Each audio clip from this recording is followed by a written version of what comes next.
எல்லா விதத்திலும் செம்மையும் சீரும் கொண்டு வாழ வேண்டும். அவருடைய வாழ்க்கை என்றும் இறைவனுக்குள் வழிநடத்தப்பட வேண்டும் என்பதை லூக்கா நற்செய்தி 8வது அதிகாரம் 4-15 வசனங்களிலே இது விதை விதைப்பெண் உமையிலே சொல்லப்பட்டிருக்கிறது. நம்முடைய உள்ளம் எப்படிப்பட்டதாக இருக்க வேண்டும்? வழியோரமாய் இருக்கும்போது விதைக்கப்படுகிற விதை வழியின் மீது பறவைகள் எடுத்து சென்று விடுகிறது. நாம் வெறும் இந்த உலகிலே வெறும் பயணம் செய்கிறது மட்டுமல்ல, நம்முடைய உலகம் வெறும் வாழ்க்கை வெறும் வழிகள் மட்டுமல்ல, நாம் உண்மையிலே பேரளவில் மட்டும் வாழ்கிறவர்கள் அல்லாமல் நம்முடைய வாழ்க்கை எப்பொழுதும் நம்முடைய வழி இறைவனுக்குள் செல்ல வேண்டும். வாழ்வுக்கு செல்லும் வழி குறுகியதுதான், அழிவுக்கு செல்லும் வழி பரந்தது. ஆகவே வாழ்வுக்கு செல்லும் வழியிலே நாம் குறுகிய வழியிலே நாம் கடந்து சென்று மீட்பின் வழியை நாம் தெரிந்து கொள்ள அழைக்கப்படுகிறோம். இரண்டாவது, பாறை மீது விதைக்கப்பட்டு இறுகி போன ஒரு சிலர் உள்ளங்கள் இறுகி போய் விடுகிறது. இதோ இறைவன், நான் உங்கள் மீது தூய நீரை தெளிப்போம். எசேக்கியேல் 36:25 சொல்லுகிறது, உங்கள் மீது தூய நீரை தெளிப்போம். நீங்கள் பரிசுத்த ஆவியை பெற்று உங்களுடைய கல்லான இதயத்தை எடுத்து விடுத்து கனிவுள்ள இதயம், உணர்ச்சி உள்ள இதயம், இன்றைக்கு கடவுளுடைய பிரசன்னத்திலே தெய்வ பயத்தோடு வாழக்கூடிய இதயத்தை நாம் ஏதோ தானம் என்று அல்ல, பொருட்படுத்தாமல் அல்ல, இறுகிய உள்ளங்களாக அல்லாமல் இதோ உணர்ச்சி உள்ள பாவ இயல்புகளுக்கு உணர்ச்சி உள்ளவர்களாய், இந்த உலக நிலைகளுக்கும் துன்பங்களுக்கும் நாம் உணர்ச்சி உள்ளவர்களாய் நம்முடைய உள்ளத்தை அர்ப்பணிக்கும் போது இறைவன் நமக்குள் செயல்படுவதை நாம் பார்க்கிறோம். அது மிக மிக முக்கியமானது. அதிலும் மிகச் சிறப்பாக முச்செடிகள் நடுவிலே விழுகிற விதைகள், அவைகள் வளர்கின்றன. ஆனால் அவைகள் அந்த செடிகள் அவற்றை அமுக்கி விடுகிறது.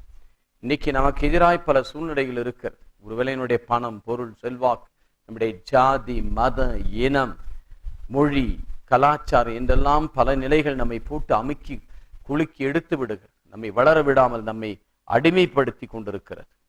நம்முடைய வாழ்க்கை நிலைகளெல்லாம் இந்த அடிமைக்குள் இருக்கிற மனிதன் சுதந்திர பறவையாக, இதோ மனிதன் விடுதலை பெற்று 70வது ஆண்டு சுதந்திர ஆண்டை இந்த வருடத்தில் கொண்டாடினாலும் சுதந்திர காற்றை சுவாசிக்க முடியாதபடி விடுதலை வாழ்வை பெற முடியாது. ஆண்டவர் விடுதலை கொடுத்தாலுடைய, யாரும் மகன் விடுதலை கொடுத்தாலுடைய, யோவான் நற்செய்தி 8:36 சொல்லப்பட்டிருக்கு, யாரும் விடுதலை பெற முடியாது.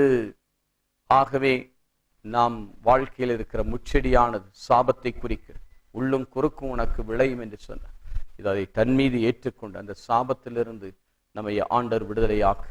நல்ல நிலம், சீரிய நல்ல உள்ளத்தோடு சீரிய நம்மை தயாரிக்கின்ற இறைவனுக்கு ஏற்ற பலன் கொடுக்கக்கூடிய மக்களாக நாம் நம்முடைய உள்ளத்தை நாம் ஆயத்தப்படுத்துவதற்காக அழைக்கப்படுகிறோம்.